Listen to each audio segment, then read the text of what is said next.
Всем доброй ночи.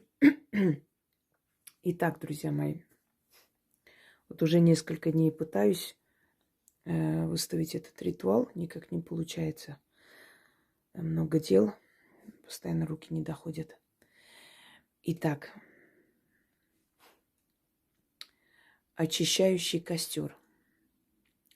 Я вам много дарила ритуалов, которые убирают застой, убирают безденежье, убирают какие-то препятствия с дороги. Они все рабочие, они все сильные.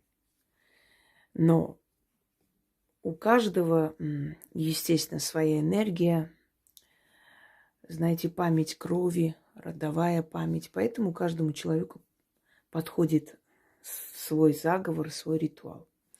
Именно по этой причине я и отдаю и дарю много различных работ для того, чтобы у людей был выбор. Если что-либо такое не подходит, значит, подходит другая работа. Кроме того, не забывайте, что каждому подходит своя стихия. У кого-то срабатывает замечательно ритуалы, связанные с огнем. У кого-то очищение солью срабатывает быстрее, у кого-то с землей, у кого-то замечательно получается с водой. Поэтому, учитывая эти особенности в том числе, именно по этой причине я выдаю различные работы и различные направленности. Итак, перед вами вольт женский.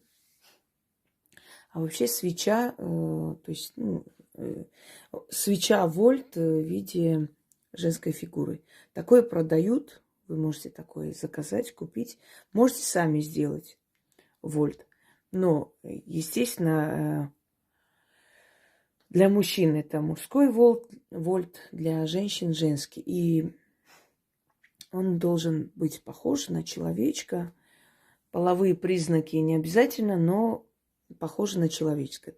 2 руки, 2 ноги, то есть человек, голова и прочее. Слепить можете сами. Друзья мои, в работах, в ритуалах для практиков там есть такая особенность именование вольта или по-другому называется крещение. Оно к христианству никакого отношения не имеет, но как бы инициализация этого вольта. Но там совершенно другие работы. Там берется мумия человека, иногда фотография сжигается, перемешивается и подготавливается или изготавливается вольт. Иногда эту фотографию оборачивают вокруг свечи и сжигают по-разному. Вам это не обязательно, но есть несколько обязательных условий. Первое. Вольт может быть любого цвета, здесь разницы никакой. Первое. Вы должны на нем, на этой фигурке восковой, написать свое имя, дату рождения. Полное имя по паспорту. Не так, как вас называют или как ласкательно, полное имя по паспорту. Обматываете черной ниткой. Вот таким образом, чтобы вот были обмотаны руки, ноги. То есть вы показываете некое такое препятствие в жизни. Понимаете, как человек говорит, меня как по рукам и ногам связали, у меня ничего не получается, я ничего не могу сделать, за что не берусь, ничего не выходит и так далее. То есть это жизненные препятствия. Я вам уже говорила и объясняю много раз. Люди, которые пользуются моими работами, у них все может идти замечательно, отлично. И как только они отличились тем, что у них удачная полоса началась, а люди наблюдательные, прекрасно видят, замечают перемены в вашей жизни, может начаться зависть. У вас может кто-то побывать и в гостях, после этого вы можете почувствовать, что у вас как будто бы удачу украли. И такое может быть составляющей. То есть все шло нормально, все хорошо, застой. Зависть, сглазили. Вы сами себя сглазили, лишнего начали говорить. А удача любит тишину, поменьше говорить и болтать. Ой, так хорошо, все у меня получилось. Прекрасно, замечательно. Нет, когда вы делитесь результатом, это совершенно иное. Потому что вас не знают, как вас зовут, даже узнают, вас не видят воочию. Слушают ваш рассказ. Это вдохновляет человека. А когда ты показываешь там бриллиантовое кольцо кому-нибудь из своих подруг, как там, заядлых подруг. И говоришь, вот мой муж подарил на день рождения или там на 20-летие совместной жизни и все прочее. У них глаза сверкают, кривая улыбка. Мог бы и получше подарить, а сами думают, а мне даже такое не дарили. И после этого раз и у вас все остановилось. Это совершенно иное. Это все означает, что чужая, черная, негативная энергия просто пришла в вашу жизнь и приостановила все. Это имеет место быть. Так вот, в таких случаях, вместо того, чтобы переживать, плакать, сидеть там, биться об стены, что у меня все было хорошо и что теперь делать, берете и делаете подобные работы, которые вам даны. О черной зависти есть ритуал, есть жечь застой, да. Что еще у нас? Убрать нищету, изгнать горемыку и так далее. Очищайтесь обязательно от этого. И после только проводите ритуалы на удачу и прочее. Потому что пока вы не изгоните энергию, эту черную энергию, да, привлекать что-либо, ну не то, что бесполезно, сработает очень слабо. Итак, соль, которая всегда символизирует очищающую материю, потому что соль, он вбирает в себя всю вот эту вот черноту, черную энергию, поэтому солью очищались испокон веков. И соль стоила очень дорого, поэтому, знаете, соль была сродни серебру. И поскольку вот это такой дорогой продукт, когда-то, некогда, из-за соли иногда бунт поднимали.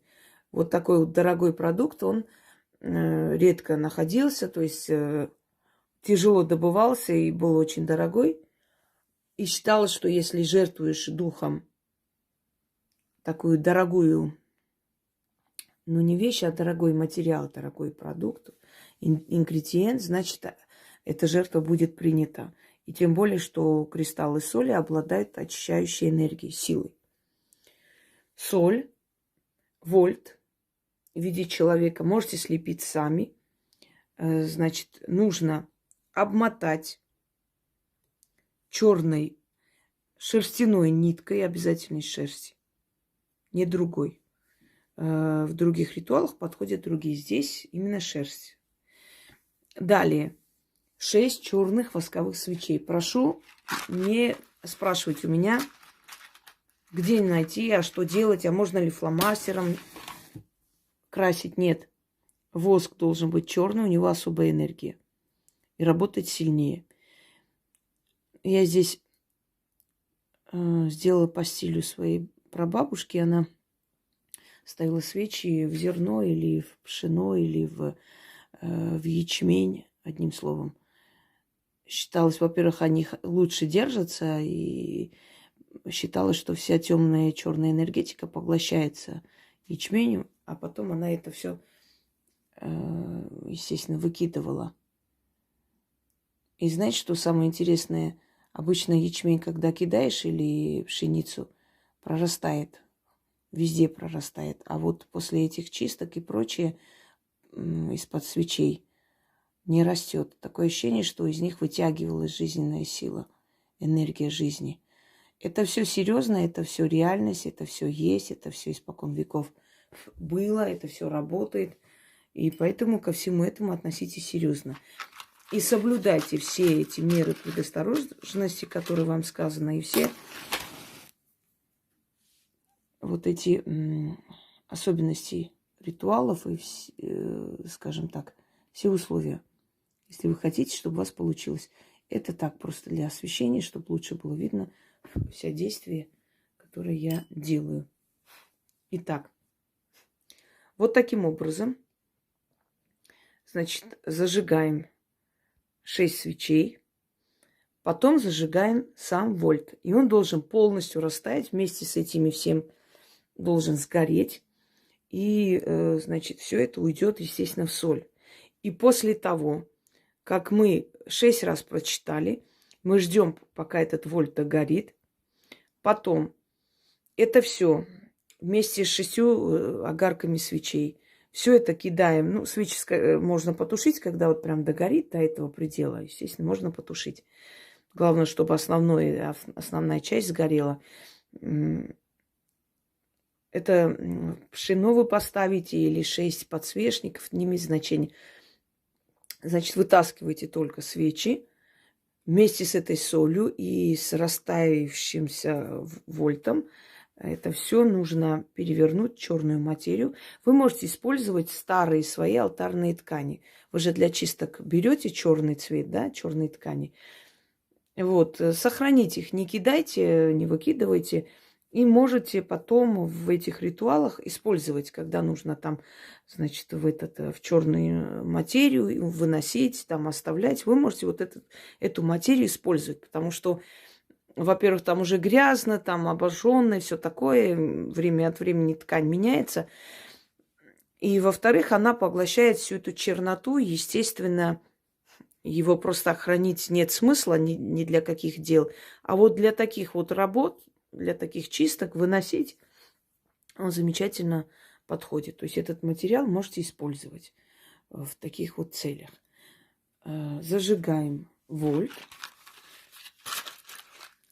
Вы можете этот вольт слепить из скольких свечей хотите. Как вам удобно его слепить, так и слепите. То есть если вам 5 свечей понадобилось, можете все. Главное, чтобы наверху был фитиль, чтобы эта свеча общая, уже вольт свеча, она начала гореть, чтобы она горела. То есть приспособьте. Или закажите, есть такие, ну сейчас таких магазинов магии, мне кажется, везде полно. То есть даже тут искать не нужно.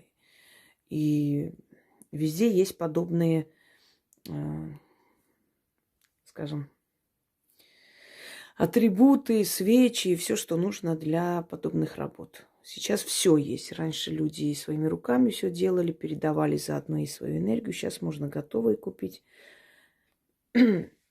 Знаете, по силе равны ли? Если правильно сделаете ритуал, в принципе, особой разницы нет. Главное здесь сделать правильно. Читайте 6 раз. Когда будете читать, будет такое ощущение покалывания, как будто вот по лицу вот проходит, как комары кусают. Начинает вот это вот покалывание всего тела, лихорадить начнет, может затошнить, может вырвать, потому что вы отрываете от себя эту черную энергию. И после станет легче, намного легче. И вот это ощущение безысходности, беспомощности, отчаяния иногда, опускаются руки. Согласитесь, когда у человека вроде все шло хорошо, в какой-то момент все встало. Или какое-то дело вот уже должно получаться, и ни в какую, просто как пробка образовалась, и не пробьешь эту стену. Вот в таких случаях это все очищается. В течение 2-3 дней все встает на свои места. Если все сделаете правильно. Выносить можно на следующий день, или в тот же вечер, или тот же день. Значит так, про Луну не спрашиваем. Открываем мой видеоролик и смотрим. Луна в магии. Если бы Луна была важна, я бы сказала, мои работы, в принципе, в основном, они созданы таким образом, чтобы человек не ждал какого-то цикла, да, лунного цикла для того, чтобы провести. Поскольку деньги нужны всегда, и защита нужна в любое время, ты не можешь ждать какого-то особого времени для того, чтобы что-то для себя провести. Согласитесь? Поэтому они созданы именно... Ну, такой стиль называется уникальный, который подходит в любое время и прочее. Но проводить можете в любой день, но старайтесь в праздники и на выходные такие чистки не проводить, потому что у праздников и у выходных отрицательная энергия. Потому что мы знаем, что человечество в основном праздновать не умеет. Это пьянки, это, скажем, скандалы и прочее. И у праздников и выходных энергия не очень хорошая. То есть неподходящая. Но если прям вот не втерпешь, можно провести, но сработает не так. Не так сильно. Ничего плохого не будет, но он не так сильно. Постарайтесь избегать праздников и выходных. И, значит, провести в темное время суток. Это обязательное условие. то есть ночью, глубокой ночью, вечером, когда еще солнце не взошло или когда уже солнце село. В это время особенно сильно получается. Начнем. Костер жертвенный, огонь спасительный, к тебе обращаюсь. Плитку, что мне дорогу закрывает, отжигай. Невидимые препятствия сжигай, испепели. То, что связало меня по рукам и ногам, что меня на месте держит и идти не дает. Костер жертвенный, пылай. Искры жаркие на 4 стороны метай. Дороги мои огнем расчищай. Закрытые пути мои открывай. Сгори нищета, сгори маята, сгори застой. Обратись во прах. Как дым уходит неудержимо, так неудержимо уйти неудача. За черные горы, за бесплодные пустыни, где люди не ходят, где гады не ползают, где кони не бродят. Сгори плитка, черная нитка, сгорите препятствия, дорога откройся, дорога откройся, дорога откройся. Свершилось, заклято. Костер жертвенный, огонь спасительный, к тебе обращаюсь. Плитку, что мне дорогу закрывает, отжигай. Невидимые препятствия сжигай. Испепели то, что связало меня по рукам и ногам, что меня на месте держит и идти не дает. Костер жертвенный, пылай, искры жаркие на 4 стороны метай. Дороги мои огнем расчищай, закрытые пути мои открывай. Сгори нищета, сгори маята, сгори застой, обратись во прах, как дым уходит неудержимо, так неудержимо уйди неудача. За черные горы, за бесплодные пустыни, где люди не ходят, где гады не ползают, где кони не бродят. Сгори, плитка, черная нитка, сгорите препятствия, дорога откройся, дорога откройся, дорога откройся. Свершилось, заклято. Немного кружится голова в такой момент. Костер жертвенный, огонь спасительный, к тебе обращаюсь. Плитку, что мне дорогу закрывает, отжигай. Невидимые препятствия сжигай. Испепели то, что связало меня по рукам и ногам, что меня на месте держит и идти не дает. Костер жертвенный, пылай. Искры жаркие на 4 стороны метай. Дороги мои огнем расчищай, закрытые пути мои открывай.